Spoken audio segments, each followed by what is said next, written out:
The dimly lit emergency room at Memorial Hospital was experiencing its usual quiet evening shift when everything changed in an instant. The automatic doors slid open, and in walked a sight that made every staff member freeze in their tracks. A young black girl, no more than 12 years old, carefully cradling a tiny white newborn baby in her arms. Nurse Chen, who had been organizing patient charts at the front desk, blinked twice to make sure she wasn't seeing things. The girl wore a blue school backpack and a determined expression that seemed far too mature for her age. The baby, wrapped in what appeared to be a clean but worn blanket, made soft cooing sounds against her chest. "I need help," the girl announced, her voice steady despite her young age. "This baby needs medical attention." The emergency room burst into action. Dr. Thompson rushed forward, trying to take the infant, but the young girl stepped back, tightening her protective hold. Her eyes, wise beyond their years, scanned the room with careful consideration. "I'm not letting go until I know the baby's safe," she declared, causing several staff members to exchange glances. The situation was unprecedented. They had protocols for abandoned babies, protocols for underage patients, but nothing in their training had prepared them for this particular scenario. Nurse Chen approached slowly, her gentle demeanor seeming to put the girl slightly more at ease. "Sweetheart, we're here to help. Can you tell us your name?" "My name's not important right now," the girl replied, showing wisdom that stunned the gathered staff. "This baby was left alone. I found it, and it's cold and probably hungry." The hospital staff could see she was right. The infant's lips had a slightly bluish tinge, suggesting exposure to cold temperatures. While perfectly alert and seemingly healthy otherwise, the baby clearly needed medical attention. Dr. Thompson tried a different approach. "You're absolutely right about the baby needing care. Would you like to come with us while we check on the little one? You can stay right there and watch everything we do." This suggestion seemed to resonate with the young girl. She nodded slowly, following the medical team to an examination room while never loosening her protective embrace. The baby, surprisingly calm throughout the whole ordeal, remained peacefully nestled against her. As word spread through the hospital, more staff members found excuses to pass by the examination room. Each one left with the same expression of amazement. Here was this young girl, still wearing her school uniform, showing more responsibility and compassion than many adults they knew. Inside the exam room, Nurse Chen managed to gain enough of the girl's trust to perform an initial assessment of the baby. "It's a healthy little girl," she announced, "probably just a few hours old." The young girl finally allowed them to place the infant in a proper hospital bassinet, though she remained standing right beside it, one hand gently resting on the baby's tiny fingers. The hospital social worker arrived shortly after, along with 2 police officers. Their presence caused the girl to tense up again, but Nurse Chen quickly assured her she wasn't in any trouble. "They're here to help us understand what happened," she explained softly. "You've done an amazing thing, bringing this baby to safety." The officers, noting the girl's protective instincts, chose to keep their distance and speak with her from across the room. They couldn't help but be impressed by her composure. While most kids her age might have panicked or even walked away from such a situation, she had taken responsibility for a helpless newborn and sought proper help. As the evening progressed, the emergency room staff continued their regular duties, but everyone's attention kept drifting back to the extraordinary scene in exam room 3. The young girl stood her ground, answering questions when asked, but primarily focusing on the baby, watching every measurement and test with careful attention. The story began spreading through the hospital grapevine, from the basement maintenance staff all the way up to hospital administration. A dozen different versions circulated, but one detail remained constant: the incredible maturity of a 12-year-old girl who had possibly saved a newborn's life. Nobody could quite understand how paths had crossed so perfectly, how this young student had been in exactly the right place at exactly the right time, and more importantly, how she had known exactly what to do. It was as if some higher power had deliberately chosen the most unlikely guardian angel for this abandoned infant. As night fell over the hospital, the baby was moved to the neonatal unit for observation, with her young protector finally agreeing to share her story with the authorities. The emergency room slowly returned to its usual rhythm, but nothing felt quite the same. Everyone who had witnessed the events of that evening knew they had seen something extraordinary. a reminder that heroes come in all ages and that compassion knows no boundaries. The simple act of this young girl, walking into the emergency room with an abandoned baby, had challenged every assumption and stereotype held by those who witnessed it. It was a powerful reminder that sometimes the most remarkable acts of humanity come from the most unexpected sources. As the hospital staff gathered in the conference room, the air was thick with tension. The young girl, who had finally revealed her name during a gentle conversation with the social worker, sat quietly in a chair that seemed too big for her small frame. Her school backpack remained firmly on her lap, like a shield against the world of adults surrounding her. "I found the baby behind the Pine Grove Apartments," she explained, her voice soft but clear. "I was taking my usual shortcut home from school through the back alley when I heard something that sounded like a kitten crying." The police officers leaned forward, their notepads ready. They'd seen all sorts of cases in their careers, but there was something about this one that touched them deeply. The girl's brown eyes held a mixture of worry and determination as she continued her story. "At first, I thought maybe it was just a stray cat. We have lots of those in our neighborhood. But then I realized the sound was coming from behind this big cardboard box near the dumpster." She paused, taking a deep breath. "When I looked inside, there was this tiny baby wrapped in what looked like an old t-shirt." The social worker nodded encouragingly, careful not to interrupt the flow of the story. The girl's hands twisted nervously in her lap as she recalled the moment. The baby was so cold. "I remembered from my mom's parenting magazines that babies need to stay warm. So I took off my school sweater and wrapped it around the t-shirt. I knew I had to get help, but I was afraid if I left to find someone, something might happen to the baby." Detective Lee, who had been quietly observing from the corner, stepped forward. "You made the right choice," he assured her. "Can you remember anything else about the area? Any people around? Cars?" The girl's forehead wrinkled in concentration. "There was a blue van parked nearby when I was walking home. I remember because it's usually not there." And she hesitated. "I think I heard someone crying earlier, but I was listening to music on my way to school, so I'm not sure." The officers exchanged meaningful glances.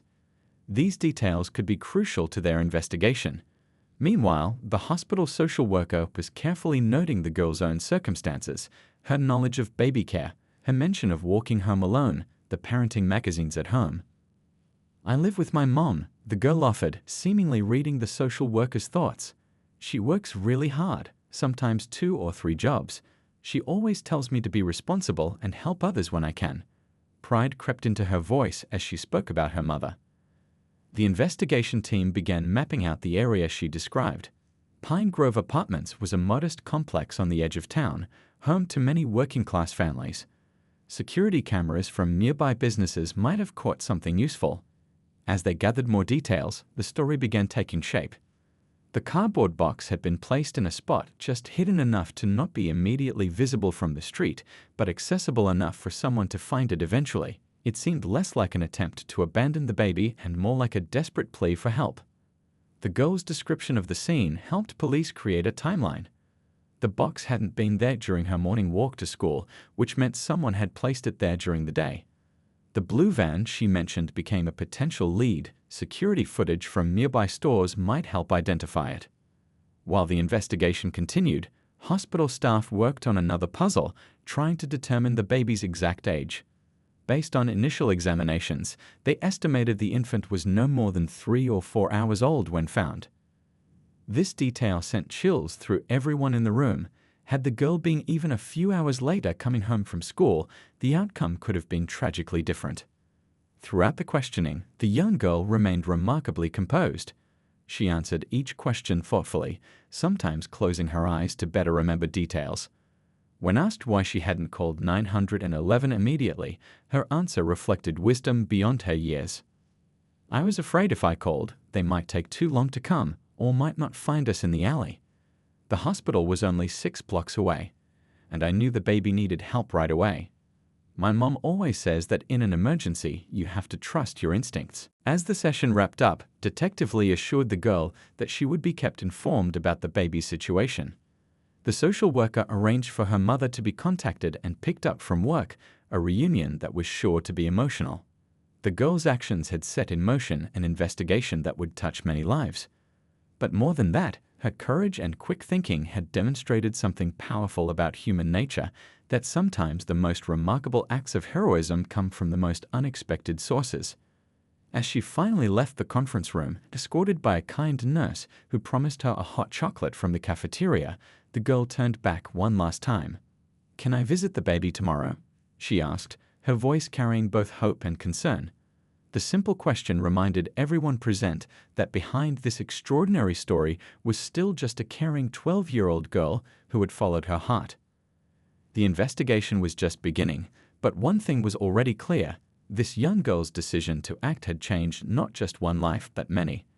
Her story would soon spread beyond the hospital walls, touching hearts and challenging assumptions throughout the community. Detective Lee stood in front of the wall-mounted screens in the police station's investigation room, studying the grainy security footage from various cameras near Pine Grove Apartments. The morning light streaming through the windows highlighted the determination on his face as he pieced together the puzzle of the abandoned baby's origins. "Play that segment again," he called to his partner, pointing to footage from a convenience store's outdoor camera.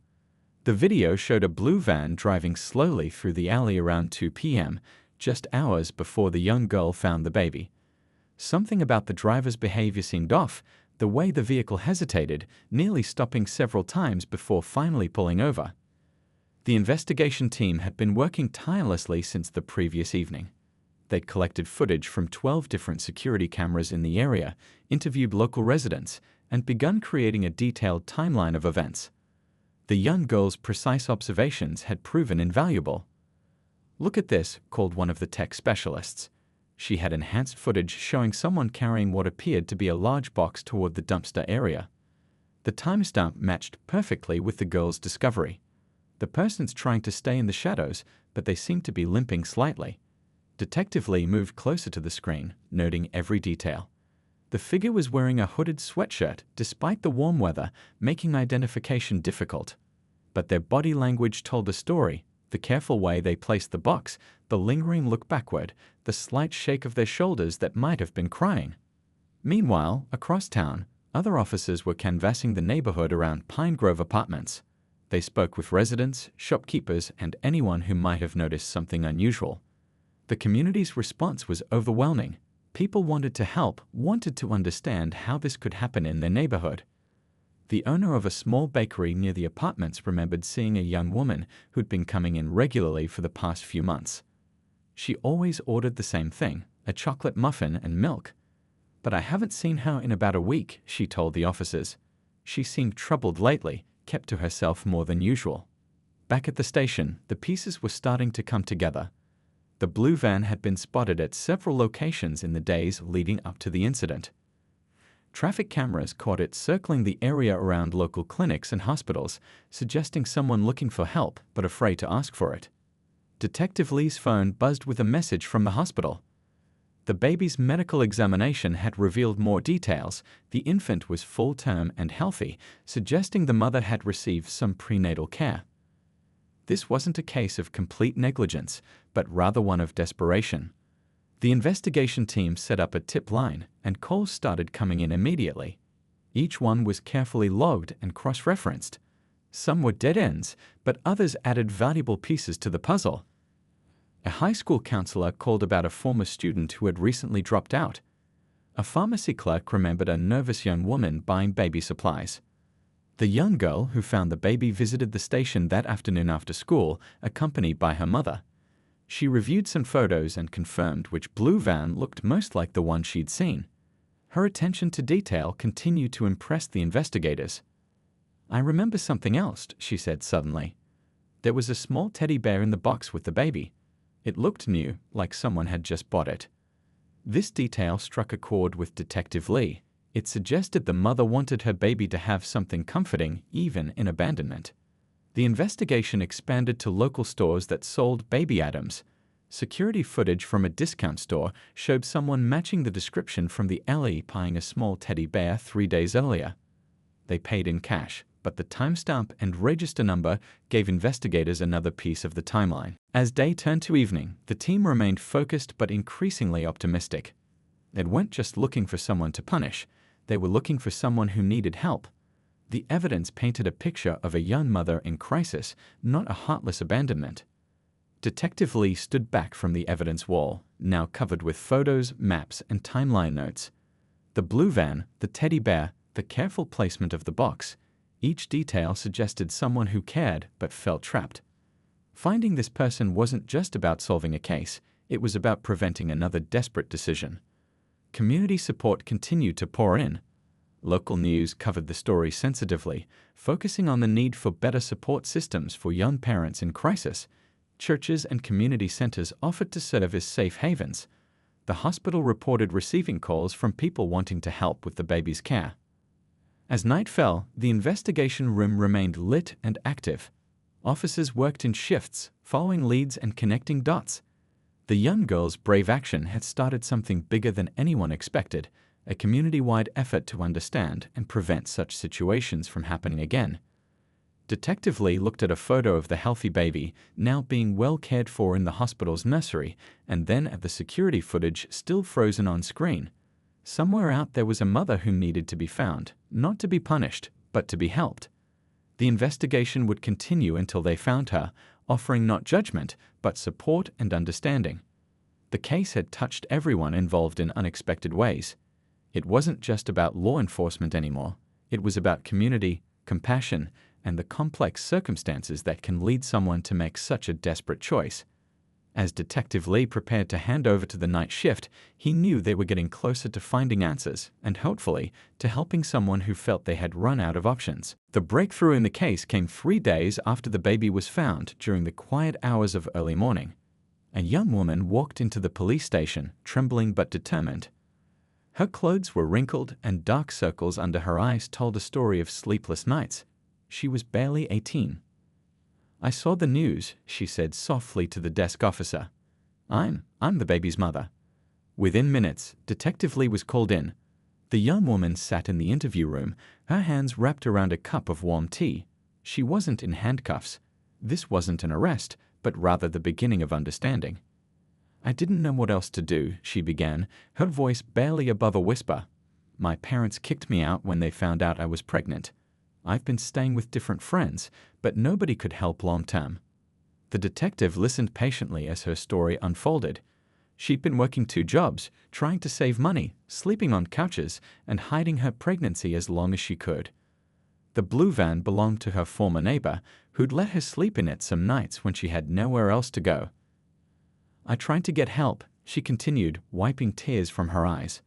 "But everywhere I went, there were forms to fill out, waiting lists, people asking questions I couldn't answer. I didn't have an address. I didn't have insurance. I couldn't even prove who I was because my ID was still at my parents' house." The story of her labor was heartbreaking. Alone in the van, parked behind an abandoned warehouse, she'd given birth using only her instincts and what she'd learned from watching online videos on borrowed phones. The teddy bear was purchased with her last few dollars, a small gesture of love for the baby she knew she couldn't keep. "I waited until I knew the baby was breathing well, cleaned her up with some bottled water and new shirts I'd been saving. I wanted to take her to the hospital, but I was scared they'd arrest me. Then I remembered that alley. I'd seen kids walking through there after school. I thought someone would find her quickly." Detective Lee thought about the young girl who had indeed found the baby, how different things might have been if she hadn't taken that route home that day. The mother's plan, desperate as it was, had worked, but not in the way she'd imagined. As the young woman talked, social workers were already being contacted. This wasn't a criminal investigation anymore, it was a rescue mission of a different kind. The mother needed housing, medical care, counseling, and support. Most importantly, she needed to know she wasn't alone anymore. The hospital was notified, and arrangements were made for her to visit her baby. The medical staff had been caring for the infant, who was thriving despite her difficult start in life. They prepared for the reunion with both professional efficiency and emotional understanding. When the young mother first saw her baby in the nursery, properly cared for and sleeping peacefully in a hospital bassinet, she broke down. "I never wanted to leave her," she sobbed. "I just wanted her to have a better chance than I could give her." The social workers explained her options. There were programs available, support systems she hadn't known about. The community had already rallied around the story, with offers of help pouring in. Local churches had gathered baby supplies, and a women's shelter had an opening for a mother and child. The young girl who had found the baby asked to meet the mother. When they were introduced, there wasn't judgment or anger, just understanding. The girl's own mother stood nearby, offering quiet support and eventually stepping forward to hug the young woman. "You were trying to protect her," the girl said simply. "Now let us help protect both of you." The story spread through the community, but not as a scandal. Instead, it became a catalyst for change. Local organizations began reviewing their procedures, making them more accessible to people in crisis. The hospital started a new program for expectant mothers in difficult situations. The young mother's parents eventually heard about what happened. Their daughter's courage in coming forward and the community's compassionate response made them reconsider their harsh stance. The first steps toward reconciliation were slow and uncertain, but they were steps forward nonetheless. As weeks passed, the young mother began piecing her life back together, supported by people who understood that judgment wouldn't help, but compassion could save lives. She enrolled in a GED program, found stable housing through a local program, and most importantly, began building a relationship with her daughter in a safe, supported environment. The story could have ended very differently. But because of a young girl's kindness, a community's response, and a mother's courage to ask for help, it became a story of hope and healing rather than tragedy. It showed how a community could come together to support its most vulnerable members and how understanding could transform lives. The blue van was eventually sold, but the teddy bear stayed with the baby. A reminder that even in our darkest moments, love finds a way to shine through. And in the end, that's what this story was really about, not abandonment, but the different ways we all try to love and protect each other, even when the path forward seems impossible to find. The story shifted focus to the young girl who had found the baby, and her own remarkable background began to emerge. Living in a modest apartment with her mother, she had grown up watching someone who put others first, even when life was challenging. Her mother worked as a home health aide, spending long hours caring for elderly and sick patients. Even on her most exhausting days, she would come home and make time to help her daughter with homework or listen to stories about school. This dedication had shaped the young girl's character in profound ways. "My mom always says that helping others isn't optional, it's just what you do," the girl explained to a local reporter who had come to understand more about her story. The interview took place in their small but tidy living room, where textbooks and medical reference materials shared space on crowded shelves. Their daily routine was a carefully orchestrated dance of responsibility and independence. The girl would wake up early to make breakfast for both of them, pack her own lunch, and get ready for school while her mother caught a few precious hours of sleep between shifts. After school, she'd do her homework at the library or community center, sometimes helping younger children with their studies. "I learned to be responsible because I saw how hard my mom worked," she said. "When she's tired from helping her patients, I try to have dinner ready or at least have the dishes done. We're a team." The mother, sitting beside her daughter during the interview, wiped away tears as she listened. "I always worried that working so much was doing her a disservice," she admitted. "But she's turned into this amazing young person who thinks about others and takes action when needed." Their apartment walls told their story through photographs, mother and daughter at school events, certificates of achievement, and carefully preserved artwork from earlier years. One shelf held a collection of parenting magazines that the mother subscribed to, determined to do her best despite working long hours. "I read them too sometimes," the girl confessed with a shy smile. "That's how I knew babies need to stay warm and that you should support their head when you hold them. Mom's magazines taught me a lot." The local community had already known them in small ways. The mother who cared for their elderly relatives, the daughter who helped younger kids with homework at the library. But now they saw the deeper story of how this family's values had prepared a young girl to act decisively in a moment of crisis. Their neighbors began sharing stories about times the girl had helped them, carrying groceries for elderly residents, feeding stray cats, or simply offering a kind word on difficult days. Her teachers spoke about her quiet leadership in class, how she would help struggling students without drawing attention to their difficulties. "She has this natural instinct to help," her science teacher explained. When we did group projects, she always made sure everyone was included and understood their part. She's been like that since day one.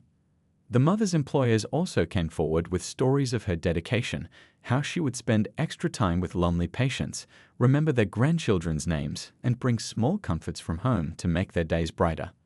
Like mother, like daughter, both of them quietly making their corner of the world better. The girl's action with the baby hadn't happened in isolation. It was the natural result of years watching her mother put others first, of learning to take responsibility, of understanding that sometimes you have to act quickly when someone needs help. As their story spread, it sparked conversations about single-parent families, about working mothers, about how children learn compassion and responsibility. People began to see beyond stereotypes and recognize the strength in different kinds of families. Local organizations started reaching out. A community college offered the mother a chance to take nursing classes with a flexible schedule. The library where the girl spent her afternoons created a peer tutoring program, asking her to help coordinate it. Their apartment building supervisor, moved by their story, worked with other residents to create a small community garden where families could grow vegetables and flowers. The girl and her mother were given the first plot, though they insisted on sharing it with elderly neighbors who couldn't manage the physical work themselves. The mother's voice filled with pride as she described her daughter's growth. "I'd always taught her that we might not have much, but we have enough to share." She took that lesson and made it her own. Through it all, the girl remained remarkably grounded. When asked about being called a hero, she would shake her head. "I just did what my mom taught me, to pay attention and help when someone needs it. That's not being a hero, that's just being human." Their story became more than just about finding an abandoned baby. It became about the quiet strength of families who face challenges with grace, about how children learn values through example, and about the ripple effects of daily acts of kindness. In their small apartment, life continued much as before: early mornings, careful planning, shared responsibilities. But now there was a deeper appreciation for how their ordinary lives had prepared them for an extraordinary moment, and how their values had helped save not just one life, but had touched many more. The story captured local media attention in ways nobody expected. The morning news anchor leaned forward in her chair, genuinely moved, as she introduced the segment about the young girl who had found the abandoned baby. Within hours, the story spread beyond their small community, touching hearts across the state. Local newspapers ran thoughtful pieces about safe haven laws and the importance of community support systems. But what really caught people's attention wasn't just the dramatic rescue, it was how the story brought together different parts of the community that rarely interacted. The Pine Grove Apartments, once seen as just another aging complex on the edge of town, became a symbol of hidden strength. Residents began organizing community meetings in the small recreation room. They shared stories, concerns, and ideas about how to make their neighborhoods safer and more supportive for everyone. "We've lived next to each other for years," one elderly resident said during a meeting, "but it took this young girl's courage to make us really see each other." The local high school invited both the young girl and the baby's mother to speak to students about community responsibility and asking for help when needed. The young mother's voice shook as she told her story, but the students listened with unexpected empathy. "I thought everyone would judge me," she said afterward. "Instead, they wanted to understand and help. That's something I never expected." Churches and community centers began working together, setting up a network to help families in crisis. They created a 24-hour hotline, staffed by volunteers who could connect people with resources before situations became desperate. The hospital developed new protocols for helping patients who arrived without documentation or insurance. Local businesses stepped up too. The grocery store started a program where customers could buy extra baby supplies to be donated to families in need. The pharmacy created a fund to help cover emergency prescriptions. Even the small cafes and shops near Pine Grove Apartments began keeping resource information readily available. The girl's mother found herself invited to speak at community health forums, sharing her experiences as both a health aide and a single parent. Her practical wisdom about balancing work and family resonated with many others struggling with similar challenges. Sometimes the strongest communities are built by people who know what it's like to need help, she would say, her quiet voice carrying surprising authority. The story also sparked important discussions about race and prejudice. The image of a young black girl protecting a white infant challenged stereotypes and opened hearts. Community leaders used this moment to encourage deeper conversations about unity and understanding. Support poured in from unexpected places. A local college started a scholarship fund for students from single-parent families. Business owners offered job training programs with flexible schedules for working parents. The library expanded its after-school programs, inspired by how the young girl had spent her afternoons there. The baby's mother received letters from other young women who had faced similar situations, thanking her for having the courage to come forward. Many shared their own stories of feeling alone and afraid. This led to the creation of a support group for young mothers, meeting weekly in the hospital's community room. The girl who found the baby was surprised to discover she had inspired a new generation of young volunteers. Children from her school began looking for ways to help in their community, proving that compassion has no age limit. Local news stations followed up regularly, documenting how one act of kindness had created lasting change. They showed the new community garden blooming behind Pine Grove Apartments, interview clips of people whose lives had been touched by the story, and the growing network of support services. The police department revised its approach to similar cases, emphasizing compassion and support over punishment. Detective Lee often spoke about how this case had changed his perspective on community policing.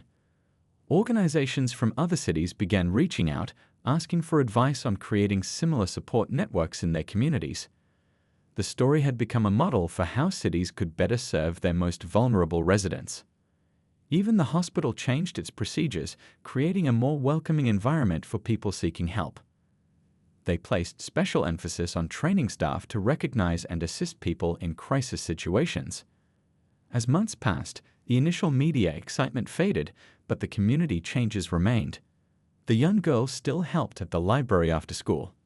Her mother still worked long hours caring for patients. The baby's mother continued rebuilding her life, supported by people who had once been strangers. But their neighborhood was different now, stronger, more connected, more aware of both its challenges and its capacity for compassion.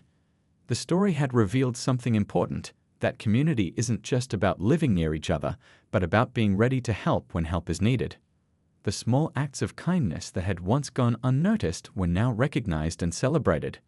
People began to understand that heroes don't always wear capes. Sometimes they're just ordinary people who choose to care when caring isn't easy. 6 months after the extraordinary events at Memorial Hospital, the community gathered in the city hall for a special ceremony. The young girl who had found the baby stood nervously on stage, wearing her best dress, while her mother watched proudly from the front row.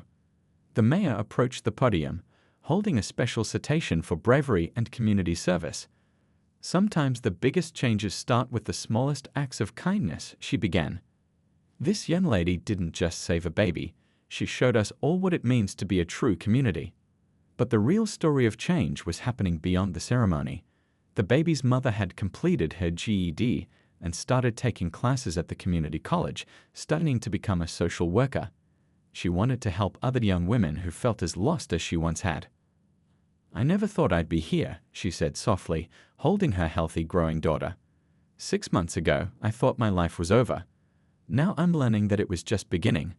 Her parents sat beside her, their relationship slowly healing through counseling and understanding.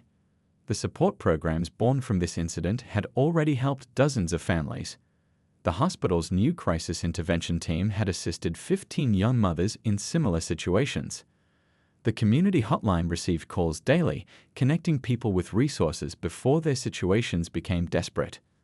Pine Grove Apartments had transformed too. The once quiet complex now hosted weekly community dinners where residents shared meals and stories. The community garden flourished, with elderly residents teaching younger ones about growing vegetables and flowers. Children played safely in the courtyards while parents watched from newly installed benches. The young girl's mother had reduced her working hours thanks to a promotion and better scheduling at work. She now had time to attend her daughter's school events and even started teaching a community class about basic health care at the local center. "My daughter taught me something important," she told her class. "Sometimes being strong means asking for help, and being wise means offering it without judgment." The bond between the two families, The girl who found the baby and the mother who had left her grew stronger over time. They shared Sunday dinners, celebrated milestones together, and supported each other through difficulties. Their story became an example of how tragedy transformed into hope. Local businesses continued their support programs. The grocery store's baby supply donation program had become so successful that other stores in the region began copying it. The pharmacy's emergency prescription fund had helped countless families during medical crises. The police department's approach to similar cases had completely changed. Detective Lee often used this story in training sessions, emphasizing the importance of understanding and compassion in law enforcement. Sometimes, he would say, the person who seems to be breaking the law is actually the one who needs our help the most. The young girl remained remarkably grounded despite all the attention. She still helped younger kids with homework at the library, still tended her section of the community garden, and still looked out for others who needed help. When asked about her role in changing the community, she would simply shrug and smile. "I just did what felt right," she would say. The real change happened because everyone decided to care a little more, help a little more, understand a little more. The baby, now a healthy 6-month-old, became a symbol of hope for the community. Her story was shared in parenting classes and social work programs as an example of how communities can come together to protect their most vulnerable members. The hospital created a new position, a community liaison officer specifically trained to help people navigate the healthcare system without feeling overwhelmed or judged. They named the program after the young girl, though she insisted it wasn't necessary. As the ceremony at City Hall concluded, the mayor announced one final surprise. A new community center would be built near Pine Grove Apartments, offering childcare, job training, and support services to families in need. The young girl stepped up to the microphone, her voice clear and confident. "This isn't just my story anymore. It's everyone's story. It's about what happens when we stop looking away and start reaching out. When we stop judging and start helping. When we remember that we're all connected, all responsible for each other." The audience rose in a standing ovation, but what mattered most wasn't the applause.